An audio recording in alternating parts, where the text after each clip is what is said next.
Hello everyone. Class 7 के science का हमने चैप्टर नंबर 4 उसको हम एक्सप्लेन कर रहे थे, उसको समझ रहे थे, जिसका नाम था the word of metals and non metals, जिसमें हमने उसमें मेटल्स के एक प्रॉपर्टी के बारे में पढ़ा था, मेलेबिलिटी। ठीक है, तो आज हम उसमें नेक्स्ट देख लेते हैं। नेक्स्ट उसकी क्या प्रॉपर्टी है? डक्टिलिटी। ठीक है, डक्टिलिटी क्या होता है इसको हमने समझना है। तो where do you find the use of metal wires? तो मेटल वायर्स के आपने यूजेस कहाँ कहाँ पे देखे हैं? देखे होंगे ना, इलेक्ट्रिक वायर होती हैं। ठीक है, जैसे यहाँ पे you might have seen wires of metals. ठीक है, मेटल की वायर आपने देखोगे ना, उसके ऊपर प्लास्टिक रहता है, अंदर से वायर्स होती होंगी पतली पतली, तो वो क्या होती है? लाइक कॉपर और एल्यूमिनियम इन इलेक्ट्रिकल फिटिंग्स। ठीक है, सम ऑर्नामेंट्स, कुछ ऑर्नामेंट्स होते हैं जैसे ज्वेलरी या कुछ भी आपके, जैसे कि like bangles, necklace, earring etcetera are also made from the metals wires. ये भी किससे बने होते हैं? मेटल की वायर से बने होते हैं। Metal wire play important functions in variety of string musical instrument. ठीक है, जो मेटल्स वायर्स हैं वो आपके कुछ ऐसे इंस्ट्रूमेंट होते हैं जिनमें काम आते हैं, जैसे कि आपके वीणा, गिटार है ना, वायलिन, सितार, इन सब में आपके काम आते होते हैं ना, उनमें वायर लगी होती है। तो ये क्या होता है? तो मेटल की ऐसी प्रॉपर्टी जिसके थ्रू हम उसको थिन से थिन वायर में कन्वर्ट कर देते हैं, इसको क्या कहते हैं? तो डक्टिलिटी। तो this property of materials by which they can be drawn into wires is called ductility। क्या होती है डक्टिलिटी? मटेरियल्स की ऐसी प्रॉपर्टी जिसके थ्रू हम उसको पतली से पतली वायर में भी कन्वर्ट कर सकते हैं, be drawn into wires. Wire में हम उनको क्या कर सकते हैं? कन्वर्ट कर सकते हैं। इसी को हम क्या कहते हैं? डक्टिलिटी। यही क्या होता है? डक्टिलिटी। तो this property of ductility is mainly possessed by metals. किसके थ्रू दिखाई जाती है ये वाली प्रॉपर्टी?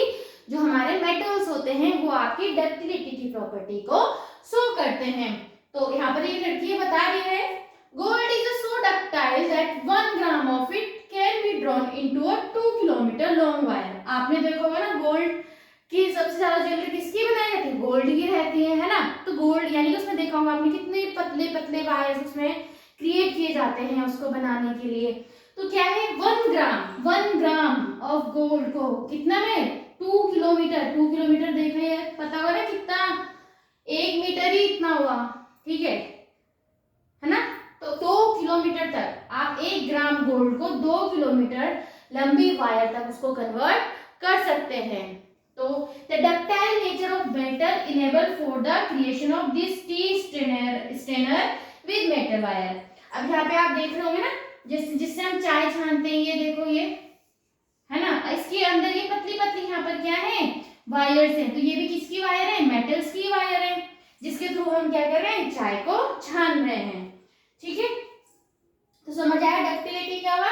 तो डक्टिलिटी मटेरियल्स की ऐसी प्रॉपर्टी है जिसके थ्रू हम उनको वायर्स में कन्वर्ट कर सकते हैं। ठीक है, have you ever seen wires made of coal और सल्फर? कोल और सल्फर की कभी आपने वायर देखी है? Obviously not. नहीं, we can say that coal and sulphur are not ductile. जो कोल और सल्फर होते हैं वो डक्टाइल नहीं होते हैं। इसका मतलब जो नॉन मेटल्स हैं वो डक्टाइल नहीं होते, वो डक्टिलिटी की प्रॉपर्टी को शो नहीं करते हैं। ठीक है, तो ये समझ आया? तो डक्टिलिटी। अब इसमें थोड़ा आपको यहाँ पे कुछ गिवन है कि do you know that rocks made of steel? Steel क्या होता है? याद रखना, a mixture of metal and non metal. Steel क्या है? मिक्सचर है एक मेटल और नॉन मेटल का, जैसे कि आयरन मेटल है और नॉन मेटल है कार्बन का। Wires can be support heavy loads. जैसे आपने ये ब्रिज देख रहे होंगे यहाँ पे, और इसमें क्या है? ये बड़ी बड़ी वायर्स लगी है। तो ये किसकी वायर्स है? मिक्सचर की, यानी कि स्टील की है। ठीक है, तो ये किससे बना है? एक मेटल और नॉन मेटल से मिलके बना है।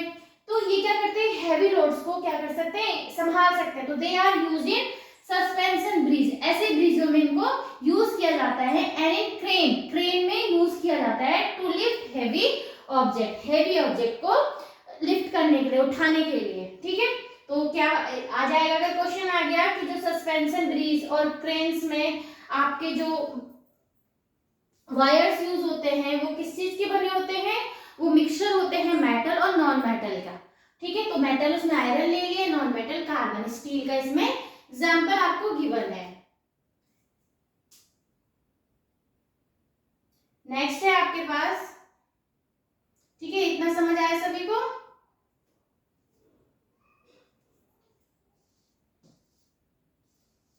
उसके बाद आती है नेक्स्ट प्रॉपर्टी। अभी हमने दो प्रॉपर्टी देखी है, malleability and ductile.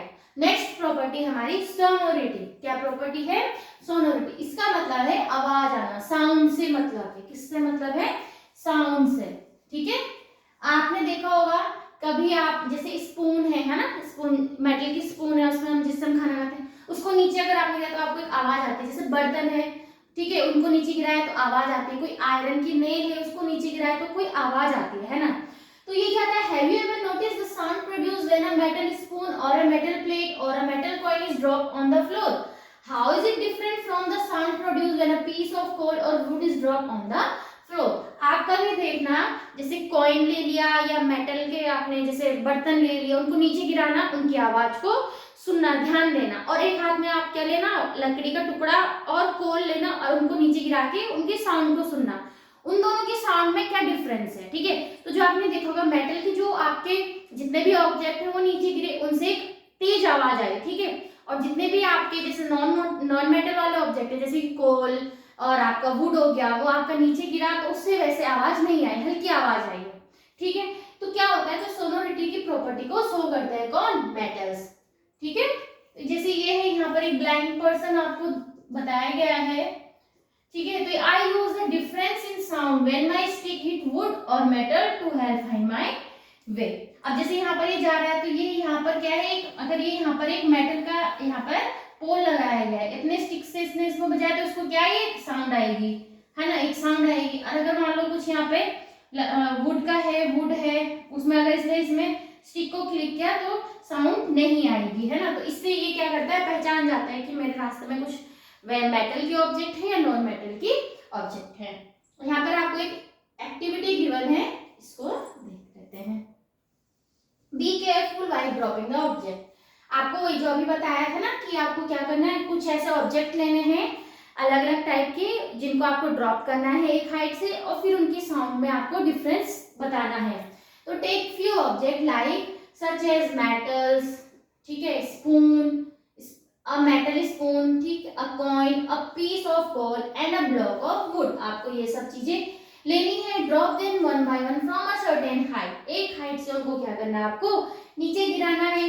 Do you notice any difference in the sound produced by these objects? क्या इनके में आपको कोई डिफरेंस पता चला है? ठीक है, आप करके देखने इस एक्टिविटी को, अपने आप से आप लोग समझ जाएंगे। तो you would observe that the metal spoon and the metal coin, जो मेटल की स्पून है, कॉइन है, प्रोड्यूस अ रिंगिंग साउंड। ठीक है, उनमें कैसे साउंड आएगी, रिंगिंग साउंड आएगी। बाकी जो आपके coal and wood on the other hand produce dull sound. कैसे साउंड आएगी, डल साउंड आएगी, उतनी तेज नहीं आएगी जैसे कि आपके कॉइन और मेटल स्पून से आया था। This property of metals that enable them to produce a ringing sound is called sonority। ठीक है, तो ऐसे मेटल्स की वो प्रॉपर्टी जिसके थ्रू वो क्या कर सकते हैं, रिंगिंग साउंड को प्रोड्यूस कर रहे हैं। ठीक है, इसको क्या कहते हैं, सोनोरिटी। तो सोनोरिटी क्या है, एक प्रॉपर्टी है मेटल्स की जिसके थ्रू वो रिंगिंग साउंड क्या कर रहे हैं, प्रोड्यूस कर रहे हैं, उसको क्या कहते हैं, sonority. And the metals are said to be sonorous in nature. ठीक है, तो मेटल्स क्या हुए, metals are sonorous in nature. अगर बोला जाए मेटल्स कैसे होते हैं, मेटल्स आर, जैसे हमने ऊपर की प्रॉपर्टीज पढ़ी, तो metals are malleable, metals are ductile, तो एक और प्रॉपर्टीज में हमने ऐड कर दिया, मेटल्स आर सोनरस। ठीक है, तो यहाँ पर ये एक लड़का है, कथक कर रहा है, डांस फॉर्म अपना दिखाया, तो इसने क्या पहना है, यहाँ पे घुंघरू पहना है। Oh the ringing sound of my ghungroo is also due to the sonority of metals. तो यहाँ पे इसके घुंघरू से आवाज आती है, साउंड आ रही है, तो किसकी वजह से, due to the property of sonority of metals, metals की सोनोरिटी प्रॉपर्टी के थ्रू। फिर यहाँ पर एक लड़की बता रही, now I understand the ringing sound of the school bell. School में जो बेल बजती है उसकी भी जो साउंड आती है वो किसकी वजह से आ रही है, due to the sonority of metals, metals की सोनोरिटी की प्रॉपर्टी के थ्रू। तो हमने यहाँ देखा ductile and sonority property of metals. ठीक है, उसके बाद आता है नेक्स्ट आपका conduction of heat. Have you ever observed the vessel conduction of है मेटल्स और नॉन मेटल्स में।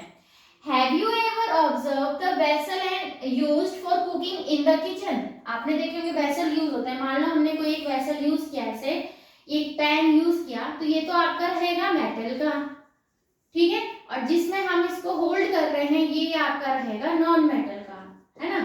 तो ज्यादातर ये किसका होता है? ये तो प्लास्टिक का होता है या वुड का होता है ना। तो can you name some metals that are used for making cooking vessel? Do you know why these metals are used for this purpose? क्यों स्टील, एल्यूमिनियम है ना यूज कर रहे हैं खाना बनाने के लिए? ऐसा क्यों हमने मेटल को यूज कर रहे हैं?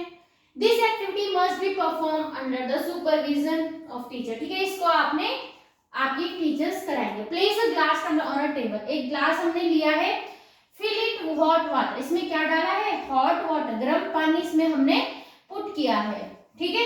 टेक अ मेटल स्पून, एक आपको इसमें मेटल स्पून लेनी है, एक आपको इसमें वुडन वाली स्पून लेनी आती है ना, एक मेटल स्पून ले लेना है और एक वुडन की स्पून ले लेंगे। Emerge both the spoon simultaneously into the hot water, अब दोनों को ही क्या करा हमने? इस हॉट वाटर में इनको पुट कर दिया है and leave them undisturb for a few minutes. अब कुछ देर के लिए हम इसको क्या कर देंगे? ऐसे ही रख देंगे, ठीक है। हमने क्या किया? एक ग्लास लिया, उसमें हमने गर्म पानी डाला, फिर क्या किया हमने? एक हमने वुडन की स्पून ली, एक हमने मेटल की स्पून ली, दोनों को ही हमने उसमें पुट कर दिया उस गर्म पानी में। तो now carefully touch the upper of each spoon, अब आपको क्या करना है? इनकी जो अपर पार्ट है इनको क्या करना है? टच करना है और आपको बताना है कि आपको इसमें क्या डिफरेंस लगा। तो इसमें क्या होगा? जो आपका मेटल वाला स्पून है ये आपका ऊपर तक गर्म हो जाएगा, आप उसको टच करोगे तो आपको वो गर्म फील होगा, ठीक है। और वुडन वाली स्पून में आपको ऐसा कुछ फील नहीं होगा। तो मेटल वाली में क्या हो रहा है? हीट उसमें ट्रांसफर हो गई है ना।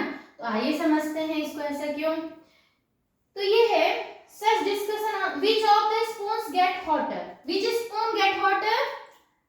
मेटल स्पून, है ना, मेटल स्पून गर्म हो जाएगी। And what does this experiment tell us about heat transfer along the two spoons? तो इसमें क्या है? इस एक्सपेरिमेंट के थ्रू आपको क्या पता चला? तो you may have notice that the metal spoon is hotter to touch than the wooden spoon. तो जो मेटल की स्पून है वो ज्यादा गर्म हो गई है as compare to wooden, wooden वाली होगी नहीं। Even though both spoon are immersed in the water of the same temperature and for the same time. देखो दोनों को ही हमने उसी गर्म पानी में डाल के रखा, उतने ही टेम्परेचर में था और उतना ही टाइम के लिए रखा, लेकिन जो आपका मेटल वाला है वो गर्म हो गया है और जो वुडन वाला है वो नहीं है। This shows that heat transfer through the metal spoon making it hotter. तो उसमें क्या हो रहा है? जो मेटल है, मेटल वाले में क्या हो रहा है? हीट ट्रांसफर हो रहा है। हीट क्या हो रही है? ट्रांसफर हो रही है। ट्रांसफर मतलब एक जगह से दूसरी जगह जा रही है ना। पानी गर्म था, उस गर्म पानी के थ्रू वो मेटल की स्पून क्या हुई? गर्म हुई, है ना। तो in contrast the wooden spoon transfer heat poorly. तो वुडन स्पून में उतना हीट ट्रांसफर नहीं हो पाया। तो in such cases the transfer of heat from one point to another point of a material is called conduction. Conduction क्या हुआ? Transfer of heat from one point to another point. जैसे कि ये spoon थी हमारी, है ना, ये स्पून है, अब पानी था यहाँ पे, है ना, ये गर्म पानी, हॉट वाटर। तो यहां से इसमें गर्म होना स्टार्ट हुआ, ठीक है। तो transfer of heat, heat is transferring from one point to another point. यहाँ पे हमने टच किया तो भी हमें ये गर्म लगा। तो इसी को क्या कहते हैं? This is called conduction. इसी को क्या कहते हैं? Conduction. Transfer of heat from one point to another point of a material, किसी मटेरियल में ट्रांसफर ऑफ हीट हो रहा है from one point to another point, this is called conduction. इसको क्या कहते हैं? Conductors, conduction.